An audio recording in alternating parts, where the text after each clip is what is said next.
The most recent one that we actually had was this Bondi Beach shooting. So this took place on December 14th, 2025. A terrorist mass shooting occurred, they say, at the Bondi Beach in Sydney, Australia. Four people confronted the gunman in an attempt to foil the attack. 3 were killed, though, and 1 suffered gunshot wounds. Additionally, civilian lifeguards rushed to the scene to provide aid during the active shooting drill. The narrative the controllers are desperately stirring up is chaos, not only in Australia, but in Europe, America, and most of the English and Western-speaking world. Their agenda is to divide people. Religions, race, man versus woman, everything they can possibly divide, they are trying to divide. They're trying their hardest to engineer public disorder as a pretext for, you know it, the solutions, right? The problem-reaction solution. The mass shootings are definitely Jesuit Masonic rituals. Islamic terrorism was invented by the Roman Empire. It wasn't an Islamist terrorist group called Al-Qaeda that attacked the 9/11 attack on the buildings and other planes. It was the people that run and own the United States of America.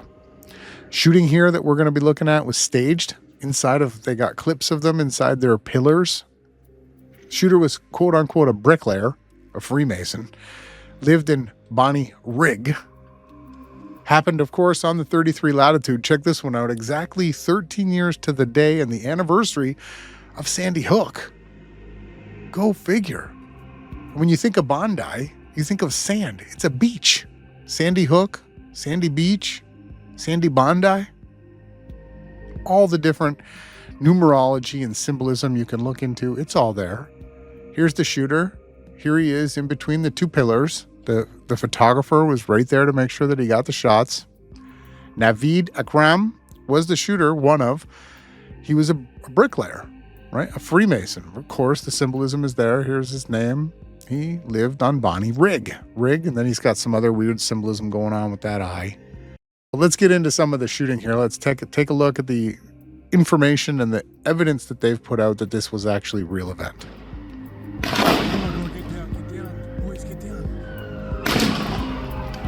Oh my God. This guy's just there just to film it. There's all kinds of people just standing here. This guy, he just shoots at him. Just gonna stand there and look at him. This guy's just sitting there. Oh my God.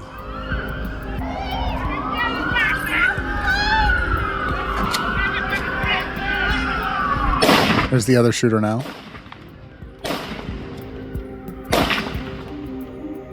He made sure to have that casing pop out so you could see that it was what looked like a real firing round. That's the first clip. Let's take a look at this one.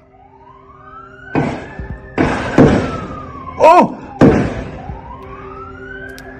So let's look at this again. So here's the takedown of the shooter.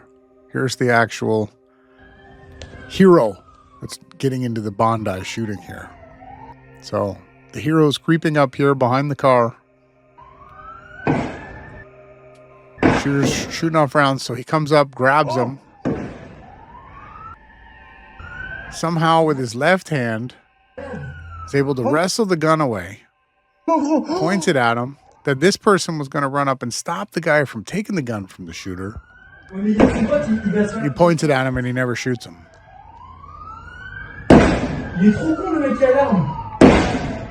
And the other guy's still shooting in the background. And he waves, all clear. Sets the gun down, which is a little odd. There's the other shooter. His son.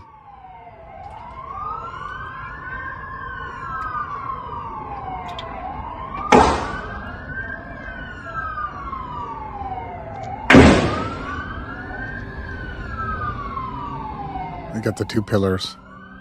Joachim and Boaz, as they call it in the Freemasonry.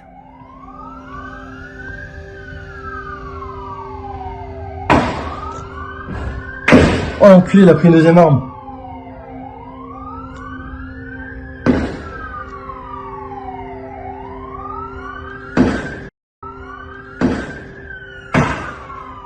En gros, il a récupéré l'arme du mec qui...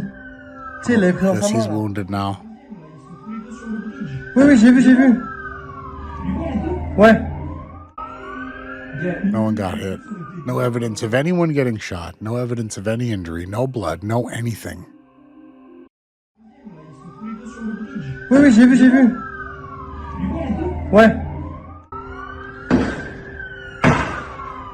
En gros, il a récupéré l'arme du mec qui... Tu sais, il l'avait pris dans Yes, sa main. he's là. wounded now. Oui, oui, j'ai vu, j'ai vu. Ouais. Then we get this script coming out that the supposed shooter's name was David Cohen, and he was an Israeli. Leaked Facebook profile of the Bondi Beach shooter before it got deleted. They say his real name was David Cohen. They say he was Jewish and from Israel. Now, you got to be really careful when going through any of this information. So much of it, the disinformation and the misinformation is put out to actually get the people who are reporting on it and make them look stupid. So here's the hero. على راسي كل الشباب والله يعطيكم الف عافيه والله ان شاء الله May Allah reward you and grant you well-being. بالافراح. So now they're bringing not only the Jewish narrative, but the Muslim narrative into this. Thank you to everyone, he says. Thanks to Allah. This is the hero. حاج غسان الفردوس حاج غسان على راسي الله يطولنا بعمرك يا حاج غسان. He just continues to ramble and ramble as he's going into surgery. And then we got I guess this is one of the crime minister or crime ticians there. Very strong. Thank you very much. You're very strong, he says. Thank you. Your courage is inspiring. Thank you very much. So this is probably blasted all over the media there. I think we have somebody in the chat there, Ronick from Australia. He'd be able to tell us this is what he's seeing. Here he is. Here's the hero. This is the crisis actor script. He couldn't pull the blanket up. And then we're getting to this story. So you got the crisis actors, and everybody on social media started posting up pictures of this guy. Well, who is this guy? And is this real? No, this is absolutely not real. They're not going to show you this, right? They did definitely doctor him up. There's no way it was real. But here is the guy that they're talking about, Arsen Ostrovsky. So after he was shot, this is the real post that he made. He grabbed his phone. Supposedly he was grazed by a bullet through his head. So he grabbed his phone and he thought he'd start doing selfies. He actually went on to do an interview just on the beach. So you get shot in the head, right? Listen to this. You're not going to go to the hospital to get stitched up. You're going to stand in front of a camera, Channel 9 News. Breaking. I was here with my family. It was a Hanukkah celebration. There were hundreds of people. There were children. There were elderly families enjoying themselves. So the narrative, you want fear, fear, fear. There were children. Children, kids at a festival. You saw the film. There was two guys popping off rounds at nobody. Nobody was getting hit. There were no kids. And then all of a sudden. So he's also a survivor from the October 7th attacks on tabernacles. You don't go to the hospital. You wrap some gauze around your head like a clown. You don't wipe off the blood off your face. If people can't see through this, I can't help them. So we're seeing the same narratives, the same stuff that we're seeing here. Shooting on the Bondi Beach pierces Australia's sense of security. Survivors remember moments of terror. You got the Masonic shoe symbolism. They do this type of stuff in such weird ways. And so what we're seeing here is a photo that's being circulated. It's probably on the news. It's probably all the way around the world. And it shows an image of children's sandals and men and women's sandals and beach life. And they've got the stained brown color, which they want you to imagine blood. This is a subliminal psychological attack. So we can do the terror hoax bingo card. Let's bring it out. We've brought it out many times before. Actors running, people relaxing. So you got people, ding bingo, right? This guy's chilling out. You got all the shoe symbolism again. These people are not scared. Other people are frantic and running. Ah, right? Masonic pyramid, well, we did have the shooters in between the Boaz and Joachim, or whatever they are, the pillars.